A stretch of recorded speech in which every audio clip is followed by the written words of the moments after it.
Related अपन प्रतिलिपि की demand करते हैं कि मुझे प्रतिलिपि, तो उनके द्वारा यही कहा जाता है कि सेक्शन 81J और 81G के तहत आपको सर्विस बुक, अटेंडेंस रजिस्टर या कोई इनकम टैक्स, हाउस रेंट की जो स्लिप वगैरह होती है वो नहीं दे सकते। तो मेरे को ये मार्गदर्शन चाहिए था, क्या इससे संबंधित कोई सर्कुलर या सुप्रीम कोर्ट का आदेश होता तो मुझे बताने की कृपा करें। और ये सर्विस बुक क्या पब्लिक डॉक्यूमेंट्स के अंतर्गत आएगी? क्योंकि विधानसभा और संसद को मना भी नहीं कर सकते अपन उसको देने में, सर ने बताया जिस हिसाब से। तो गांधी सर बताएंगे इसमें थोड़ा सा। मेरे हिसाब से कानूनी तौर पे ये आपको मिलना चाहिए, सुप्रीम कोर्ट के आदेश के हिसाब से नहीं मिलना चाहिए।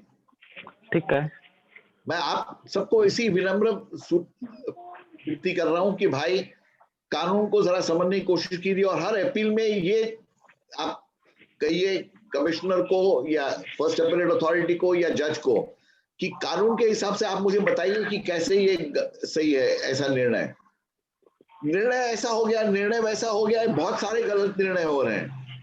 और अगर गलत निर्णय के हिसाब से बताओ तो किसी भी सूचना को मना किया जा सकता है। हाईकोर्ट के अलग अलग, और वो सब जमा कर रहे हैं, सरकारी अफसर वो सब जमा कर रहे हैं। हमें इसको अगर बचाना है तो दो ऑप्शन है, जनता की आवाज उठनी चाहिए। और जैसे शिवानंद जी ने कहा, अगर हर जिले से ऐसी नोटिस जाना शुरू हो जाए, हर जिले से ये आवाज उठे कि आरटीआई आपने रिजेक्ट की, ठीक है, मगर मुझे बताइए कैसे लॉजिकली, ये हमारा कानून का ये कहना है, तो कानून से आप कैसे चल रहे हैं ये हमें बताइए। आपके निर्णय में लिखिए कि ये कैसे आप इसके अगेंस्ट बात कर रहे हैं। वो जब तक नहीं करेंगे तब तक ये होता रहेगा। उनके द्वारा सर हर आवेदन के अंदर सेक्शन 81J और 81G का ही रिमार्क देके हम वापस लौटा दिया जाता है। मुझे ईमेल भेजिए, मैं आपको उसके सामने आर्गुमेंट भेज सकता हूँ। ठीक है, आपके जो मेल आईडी आपने अभी शेयर किया उस पे, हाँ उस पे भेजिए, जिसको भी चाहिए ऐसे 81J और गलत एग्जम्पशंस के कोटेशन को। मैं कानूनी तौर पे क्या है ये मैं आपको आर्गुमेंट दे सकता हूँ, उसके बाद अगर कोई ना माने तो उसका तो मेरे पास कोई इलाज नहीं है, हमें आवाज उठानी पड़ेगी। ठीक है, लेकिन सर ये सर्विस बुक क्या पब्लिक डॉक्यूमेंट्स में मानेंगे क्या? ये देखिए, मैं आपको वापस दोहरा रहा हूं, अगर आप गिरीश देशपांडे के जजमेंट देखेंगे तो सर्विस बुक नहीं दी जा सकती है, और सुप्रीम कोर्ट का भी जजमेंट है वो। अगर राजगोपाल का जजमेंट देखेंगे सुप्रीम कोर्ट का, तो दी जा सकती है। तो ये सुप्रीम कोर्ट ने और हाई कोर्ट ने अलग अलग सब निर्णय दिए, और सब दोनों सब पकड़ रहे हैं, दोनों में अलग अलग इंटरप्रिटेशन हो रहा है, इसका मतलब हेलो एकदम से अलग हो रहा है। हेलो और सर, उसी में सर कोई यदि स्वयं की मांगता है। ठीक है सर, थैंक यू। हाँ, क्या वीरेंद्र कुमार जी बता रहे हैं, कुछ आप बोल रहे हैं, आप म्यूट कर लीजिए अपना, अनम्यूट। हाँ जी सर, मैं ये कह रहा था कि सर्विस बुक स्वयं की यदि कोई कर्मचारी मांगता है तो कर्मचारी ये मांगता है तब तो 81J इन्वोक नहीं किया जा सकता। दूसरा है कि जो एडवोकेट्स जो है, कुछ लोग जैसे एडवोकेट के थ्रू मांगते हैं, तो उसमें तमिलनाडु हाईकोर्ट का एक जजमेंट है कि this RTI act is made for general public, और एडवोकेट इंडियन सिटीजन होने के नाते मांगता है तब तो मांग सकता है, but it he can't use it for the advancement of his से प्रोफेशन। और दूसरी बात ये कि जो कि सवाल एडवोकेट ने पूछा है, तो उसमें एक बात और आती है कि सूचना आयोग में जब मामला ऐसा जाता है कॉम्पेंसेशन के लिए कि अमुक सूचना ना मिलने से मुझे अमुक कोई नुकसान होता है, तो कोई भी सूचना आयोग एडवोकेट को पीड़ित व्यक्ति या विक्टिम नहीं मानेगा और कॉम्पेंसेशन अवार्ड नहीं करता है। ये एक प्रॉब्लम आती है। और दूसरी बात जो रही इसमें सर्विस बुक की कि पर्सनल इसमें क्या प्राइवेट है, तो उसमें जहाँ फैमिली मेंबर्स वगैरह की जो इन्फॉर्मेशन होती है, कुछ ऐसी होती है जो व्यक्तिगत सूचना है कि जैसे नॉमिनेशन वगैरह है, तो उसमें कुछ ऐसी होती है जो पब्लिक है, कुछ ऐसी है जो प्राइवेट है, तो वहां पर धारा 10 लागू करके अकॉर्डिंगली निर्णय लिया जा सकता है। Thank you sir.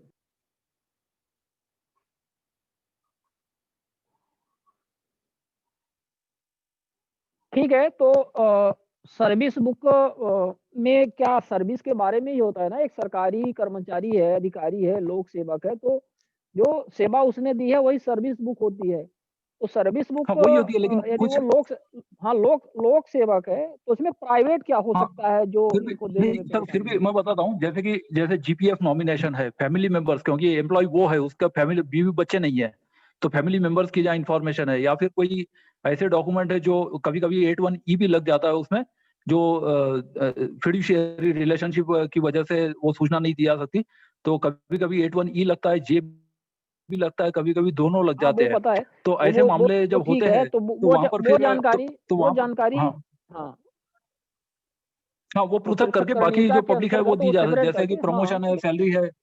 हाँ यस है, तो पृथक्करण लगा के से धारा 10 लगा के अकॉर्डिंगली उसमें निर्णय लिया जा सकता है। जैसे फिंगरप्रिंट है, आधार कार्ड हाँ है, तो बैंक पूरी, अकाउंट नंबर है, मोबाइल नंबर है, ये मिसयूज हो सकता है, इसमें सीधा कोई आपका बैंक अकाउंट खाली कर सकता है। तो ऐसे में जो है ये जो जानकारी है, तो कुछ ऐसी इंफॉर्मेशन जो सिक्योरिटी वजह से उसमें 81J लगाया जा सकता है और वो देने से इनकार किया जा सकता है। लेकिन हाँ अटेंडेंस लेकिन रजिस्टर तो यदि कोई पब्लिक सर्विस डॉक्यूमेंट्स बुक के मांग, अंतर्गत ही आएगा ना, अटेंडेंस रजिस्टर तो हाँ, पब्लिक डॉक्यूमेंट्स के अटेंडेंस अंदर हाँ ही आएगा। अटेंडेंस, अटेंडेंस बिल्कुल तो पब्लिक है, अटेंडेंस हम पब्लिक रूटीनली डॉक्यूमेंट है देते थे वो। As a PI. तभी अटेंडेंस रजिस्टर तो हमने कई सालों के और दिए फिर हैं। लेकिन फिर पीआईओ तो लेकिन पीआईओ जो रिमार्क करता है वो 81J और 81G के तहत ही देता है, इसलिए हाँ सर नहीं का वो जो वो, नोटिस वो आएगा नहीं, वो वही गलत भेजना है सर। पड़ेगा उसको। हाँ वो गलत है सर, वो नहीं करना चाहिए इस तरह से उसको। उसको वो डिनाई ना ना नहीं करना चाहिए उनको। ये तो खैर एक एक्सक्यूज बन गया है 81J 81H, तो अभी का बहुत मिसयूज हो रहा है, इसके बारे में तो इतना कुछ डिस्कशन हो चुका है। तो ठीक है, एक्ट के हिसाब से जो चीज़ मिलना चाहिए वो मिलना चाहिए, और जो कोर्ट के हिसाब से नहीं मिलनी चाहिए उस पे आप लोग एक्ट की बातें करिए। और जैसे शैलेश सर ने कहा कि आप राजगोपाल वाले निर्णय को आप लोग हाईलाइट किया करिए जब आप जानकारी मांगे तो, और कोई ऐसे डिनाई करे तो, जिसमें लोकहित सम्मिलित है, कोई कारण सम्मिलित है, इस तरह से जनहित सम्मिलित है, वो बात बताइए कि क्यों क्यों मांग रहे हैं भाई हम सर्विस बुक। किसी की सर्विस बुक से इतने सारे कर्मचारी अधिकारी हैं, तो क्या हम सबकी सर्विस बुक थोड़ी ना मांग रहे हैं, किसी एक की मांग रहे होंगे। कोई ना कोई तो उसमें कारण होगा कि वो भ्रष्टाचार या कुछ ऐसी चीजें या कुछ ऐसी इंफॉर्मेशन है जिसके बाहर आने से लोकहित है, तो वो चीज आप उसको हाईलाइट करिए तो उनको देना पड़ेगा। और यही है, वो क्या करेंगे इसमें। और आप लोगों के कोई जनरल प्रश्न है क्या जी हाँ इससे जी हाँ संबंधित? जी हाँ जी। हाँ हाँ, विनय कुमार हेलो। खन्ना जी, जी हाँ हाँ विनय जी कुमार खन्ना सर, जी मैं बताइए। ये जानना चाह रहा था, मैं दिल्ली से हूँ। ये जो हाँ सीआईसी आजकल 2 साल में हियरिंग लगा रहा है, इसका क्या उसका तो इन्फॉर्मेशन लेने का कोई फायदा ही नहीं। 2 साल बाद हियरिंग की डेट लग रही है और उसके 2-2 3-3 महीने बाद ऑर्डर आते हैं, फिर वो ऑर्डर नॉन कंप्लायंस में डालने पड़ते हैं। तो ये तो मतलब पूरे जो एक्ट है उसकी धज्जियां उड़ाई जा रही हैं मेरे हिसाब से तो। हाँ बिल्कुल खन्ना जी, एक्ट की धज्जियां उड़ाई श्रीमान जा जी, रही। ये सिर्फ सीआईसी अभी सीआईसी में नहीं, हमारे भोपाल में भी हो रहा है। हाँ ये हर गांधी जगह हो सर रहा नहीं है है, वो ये तो पूरे देश भर में चल रहा है। हाँ राहुल सर अब इसमें 2 मार्गदर्शन साल इनका के देंगे बाद अगर खन्ना कोई जी को। देखिए सूचना पूरे, मिले तो उसका क्या फायदा है? बिल्कुल आप सही कह रहे हैं।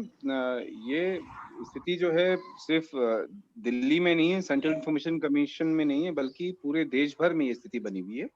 और इसकी वजह भी आप देखिए कि हुआ ये कि कई जगह सूचना आयुक्तों की नियुक्ति नहीं हुई है, या फिर जितने सूचना आयुक्त होने चाहिए उतने सूचना आयुक्त भी कार्यरत नहीं है। तो उस वजह से भी प्रॉब्लम है। दूसरी वजह, उस पर मेन वजह ये है कि वहां पे स्टाफ की भारी कमी है, उस वजह से भी प्रॉब्लम हो रही है। और कानून में जो एक प्रावधान होना चाहिए, जिसके बारे में हम लोग हमेशा चर्चा करते रहते हैं कि वित्तीय अपील में भी, जैसे श्री आत्मदीप जी अभी कह रहे थे और इससे पहले शैलेश गांधी जी ने भी इस बात को उठाया है, और यही कहना है कि जो द्वितीय अपील में एक समय निर्धारण होना चाहिए और उसकी व्यवस्था नहीं है। क्योंकि एक्ट में आप देखें तो आरटीआई में 30 दिन का प्रावधान है, उसके बाद पूरा टाइम बाउंड मैनर में चला है, उसके बाद फर्स्ट अपील करते हैं वो भी टाइम बाउंड मैनर है, सेकंड अपील करते हैं वो भी टाइम बाउंड मैनर में। तो लेकिन जब निराकरण की बारी आती है सेकंड अपील में, तो वो कहीं उसमें कानून में वो व्यवस्था नहीं दी हुई है, उस वजह से भी एक दिक्कत है। तो इसके लिए शैलेश गांधी जी ने, आपने पता नहीं आपने किया कि नहीं किया, लेकिन आपको अब ये करना चाहिए। अपने इसमें शैलेश गांधी जी ने एक लीगल नोटिस तैयार किया हुआ है, तो वो आप उसमें अपने आयोग को भेजेंगे वहां पर, और जो एडमिनिस्ट्रेशन है वहां पे उनको भेजेंगे, और उसमें जो अपील की सुनवाई है वो जल्दी से जल्दी हो सके, तो वो लीगल नोटिस सर्व करके फिर आगे की कार्रवाई करनी पड़ेगी। तब जाकर के इसमें थोड़ा सा एक कंसेंसस बिल्डअप होगा, लोगों में भी जागरूकता आएगी, और जो लोग हैं जो बेसिकली जो रिस्पॉन्सिबल हैं इस पूरे सिस्टम को चलाने के लिए, वो लोग भी थोड़ा सा इसको लेकर के अवेयर होंगे। तो मुझे लगता है ये आप सही कह रहे हैं कि वो कानून किस काम का जो लोगों के काम ही नहीं आए। अल्टीमेटली वो सिर्फ एक कागज में दर्ज एक कार्रवाई रह जाती है। धन्यवाद धन्यवाद। मैं मैं वो नोटिस जरूर इशू करूंगा CIC को। लेट अस सी कैसे आगे चलते हैं इसमें, क्योंकि इसमें सर जैसे पेंशन के रिलेटेड मुद्दे हैं। 2 साल में वो बंदा रिटायर हो चुका है, पेंशन मिल नहीं रही, उसको लाइफ लिबर्टी में कहते हैं, तो वो कहते हैं जी ये तो लाइफ लिबर्टी नहीं है। इतनी देर में वो बंदा बेचारा निकल जाता है और हम बस तमाशा देख रहे हैं, बस दैट्स इट। सर श्री चरैलू जी का इस पर निर्णय आया हुआ है श्रीधर आचार्य जी का। जी हाँ, श्रीधर आचार्य जी ने क्या कहा? 1 सेकंड सर, मैं बस बता रहा हूँ। शायद श्री चरैलू जी ने इसमें एक चीज जो बोली हुई है, जो मेरे को अच्छे से याद है, कि आसन्न खतरा। हम लोग ये मान लेते हैं कि आसन्न खतरा जिस चीजों में है वही 48 घंटे में सूचना दी जाएगी, लेकिन इसमें हम इस बात पर ध्यान नहीं देते, जिसको उन्होंने देखते हुए अभिव्यक्त भी किया था, कि जीवन या स्वतंत्रता से संबंध या चिंता है, जरूरी नहीं है कि आसन्न खतरे के रूप में हो। आसन्न खतरा ना तो अधिनियम में कहीं उल्लेखित है, ना आवश्यक है। ये किसी, अब कोई पेंशन वाला व्यक्ति है जो पेंशन पे ही आश्रित है, तो उसका जीवन तो उस पेंशन के पैसे पर ही डिपेंडेंट करता है। अगर उसको पैसे नहीं मिलेंगे तो उसका जीवन तो ऐसे भी खतरे में है।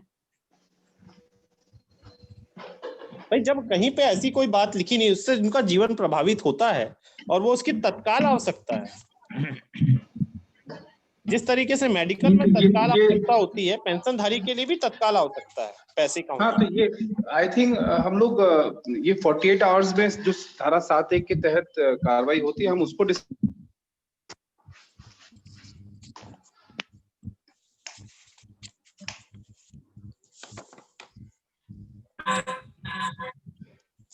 हाँ, धारा 7(1) के तहत तो कार्रवाइयाँ हमारे यहाँ भी हुई हैं बहुत सारी। 48 आवर की तो हमने दो RTI लगाई हुई थी। एक इस तरह से एक तालाब में बस्ती थी, उस बस्ती को हटा दिया गया था, उस पर भी 48 आवर में कार्यवाही हुई है। और नलकूप का एक मामला था जिसमें गरीबों को 75 साल 72-73 साल से जब भी स्वतंत्रता मिली हुई है, 73 साल, तब से उनको नलकूप नहीं था, पानी नहीं था, तो उसमें भी कार्यवाही हुई है।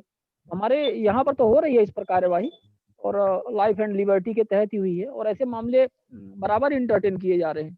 अब ये जो विनय कुमार खन्ना जी जो बोल रहे हैं वो बिल्कुल सही बात है। तो वो तो कई जगह, अब कोई देखने वाला नहीं है उसको कि आप 48 आवर में लगाएं या कि महीने भर वाला लगाएं, यहाँ तो सब बराबर है। तो वही लीगल नोटिस ही एक समाधान हो सकता है इन सारी चीजों का फिलहाल के लिए, या कि एक मास मूवमेंट हो सकता है, जो हम कर नहीं सकते हैं, क्योंकि अब गिने चुने RTI में काम करने वाले लोग हैं और ज्यादातर लोगों को इससे कोई लेना देना नहीं है।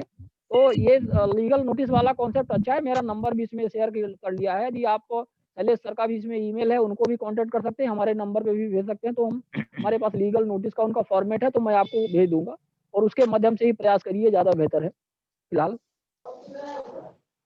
हेलो सर, 7(1) के परंतु के बारे में मैं 1-2 केस बताना चाहता हूँ। जो लाइफ एंड लिबर्टी से संबंधित मामले हैं। हेलो, मेरी आवाज आ रही है ना सर? हेलो, हाँ जी, हाँ ये सर, धारा 7(1) हाँ जी, तो 7(1) का जो परंतु है, जहाँ लाइफ या लिबर्टी से संबंधित है, तो उसमें पहला एक केस ऐसा 2011 में मेरे पास आया था। उसमें मैंने CIC का एक निर्णय देखा था, जिसमें उन्होंने कहा था कि ये लाइफ और लिबर्टी से संबंधित यदि नहीं है तो उसमें एक पहले ही उसको बता देना चाहिए, विदिन, मतलब पहला रिप्लाई जरूर 48 आवर्स में चला जाए, और उसको ये कहा जाए कि इसमें ये मामला लाइफ और लिबर्टी के अंतर्गत नहीं आता है, अतः जो निर्धारित अवधि है 30 दिन की, उसमें आपको ये सूचना उपलब्ध करा दी जाएंगी। अब यदि वो वाकई अफेक्टेड होगा तो तुरंत वो फर्स्ट अपील या वो लगा देगा, और यदि नहीं लगाता है तो इसका मतलब वो उसका केस, फिर एप्लीकेंट का केस कमजोर पड़ जाता है। दूसरी बात, जो लाइफ और लिबर्टी से संबंधित जो डॉक्टर रघुनंदन सिंह टोलिया, जो उत्तराखंड के पहले CIC थे, उनसे एक विस्तृत एक एप्लीकेंट ने एक लिस्ट मांगी थी कि लाइफ और लिबर्टी में कौन कौन से मामले आते हैं। तो सुप्रीम कोर्ट के आर्टिकल 21 के जो जजमेंट्स है, उसके आधार पर उन्होंने काफी लंबी लिस्ट बनाकर उनको दिया था। फिर दूसरा एक केस मेरे पास 2019 में आया था। 2019 में ये हुआ था कि एक एप्लीकेंट ने ये मांगा, एडवोकेट से वो RTI लिखवा के लाया था एप्लीकेशन, और उसने फिर ये किया। तब मैंने फिर एक देखा तो मुझे एक दूसरा निर्णय मिला, शायद दिल्ली हाईकोर्ट का है, जिसमें उन्होंने कहा था कि जो सुप्रीम कोर्ट ने जो व्याख्या की है आर्टिकल 21 की, जो लाइफ और liberty, right to live with dignity, और उसमें उन्होंने उन्होंने कहा कि ये काफी विस्तृत व्याख्या है, but the government machinery is not design to respond within 48 hours. और कई बार ये होता है बीच में सैटरडे संडे आ जाता है, कभी 3-4 दिन एक साथ छुट्टी आ जाती है, तो हमेशा ये संभव नहीं हो पाता है। तो ऐसे में फिर यथासंभव जितना जल्दी हो सकती सूचना दे दी जाए। लेकिन उसमें उन्होंने कहा है कि लाइफ से संबंधित वही सूचना है कि यदि वो सूचना आप ना दे तो किसी के प्राण निकल रहे हो, या यदि वो सूचना आप दे तो किसी के प्राण बच रहे हो। लिबर्टी से संबंधित वो सूचना है कि यदि आप ना दे तो कोई अरेस्ट हो सकता हो, या आप वो सूचना दे दे तो कोई अरेस्ट से बच सकता हो, then only it is concern with liberty. तो प्रभात डबराल साहब जो उत्तराखंड के सूचना आयुक्त थे, उनके सामने एक मामला गया था कि whether it should be life and liberty और whether it should be life और लिबर्टी।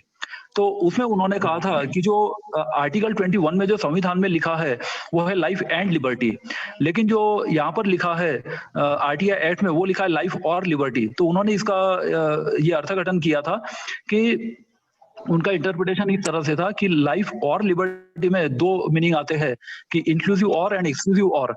तो हम यदि उसको लाइफ और liberty includes life and liberty also, तो हम यदि लाइफ एंड लिबर्टी मानते हैं तो that would mean narrowing down the interpretation. और यदि हम लाइफ और लिबर्टी मानते हैं तो फिर ये विस्तृत होगा। उनका मतलब समरी ये था कि केवल लाइफ से संबंधित है तो भी 48 घंटे में देनी पड़ेगी, केवल लिबर्टी से संबंधित है तो भी 48 घंटे में देनी पड़ेगी। That is the wider interpretation should be adopted. ये प्रभात डबराल साहब जो सूचना आयुक्त थे उत्तराखंड के, उनका ये कहना था। Thank you sir. हाँ तो ठीक है, उसका इंटरप्रिटेशन तो ऐसे ही होना चाहिए कि हाँ एक मिनट कादरी जी, जनता के फेवर में इंटरप्रिटेशन होना चाहिए। लाइफ और लिबर्टी बेटर है, वो एंड आ गया तो ऐसा नहीं कि मतलब इसमें ऐसा इंटरप्रिटेशन करने लगे लोग की जानकारी देने से बचने लगे। भाई चाहे वो लाइफ हो या लिबर्टी हो, दोनों ही तो इम्पोर्टेंट है सर। लेकिन एक्ट को प्रॉपर पढ़ना भी पड़ेगा, जहाँ पर एंड है वो एंड है।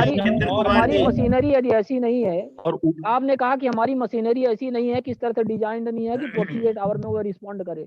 उसको डिजाइन करना चाहिए भाई। 21st सेंचुरी है, 73 साल हो गए स्वतंत्रता प्राप्ति के बाद में, कब डिजाइन होगी? सही बात है सर। उत्तराखंड में मंगल और चंद्रमा में जाने की आप बात कर रहे हो, पता नहीं क्या क्या बातें कर रहे हो। तो क्या अभी धरती को हम जीने योग्य नहीं बना सकते क्या अभी इतने समय में? तो उत्तराखंड में पेंशन वाला मामला नहीं बना सकते? एक सवाल था मेरा भी, अगर इजाजत परमिशन अगर आप पेंशन वाला मामला आया था, तो पेंशन वाले मामले में उत्तराखंड ने कहा कि pension is the only source of living. तो उन्होंने कहा कि ये लाइफ से संबंधित है, अतः ये 48 घंटे में दी जानी चाहिए। इस तरह का एक निर्णय मुख्य सूचना आयुक्त ने उत्तराखंड में पहले दिया था। सर आएगा, पेंशन आएगा 48 घंटे में। जी सर। वीरेंद्र जी अपना मोबाइल नंबर दे देंगे चैट बॉक्स में, अपना मोबाइल नंबर चैट बॉक्स में। जी सर, मैं चैट बॉक्स में शेयर कर देता हूँ। देवेंद्र जी आप बताइए क्या था आपका? मैं यही बोल रहा था कि सर हमें एक्ट को प्रॉपर पढ़ना पड़ेगा, क्योंकि एक्ट में क्लियर कट लिखा हुआ है, जो भी वही सुप्रीम कोर्ट मानेगी। और लिखा है तो और, एंड लिखा है तो एंड। जैसे हम सेक्शन 7(1) जब पढ़ते हैं तो दोनों पैराग्राफ के बीच में अर्धविराम लगा है, अपूर्ण विराम लगा है। मतलब वो एक्ट जब तक उस सेकंड पैरा को ना पढ़ा जाए वो अपूर्ण रहेगा। वैसे 8(1)J में जहां पर आप वो पढ़ते हैं नीचे का संसद और विधानसभा वाला पैराग्राफ, उन दोनों के बीच में अपूर्ण विराम है।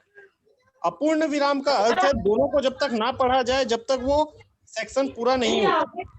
और जैसे बाकी आप 8(1) में आगे कि जितने पैरा पढ़ेंगे सब में अर्धविराम रहता है।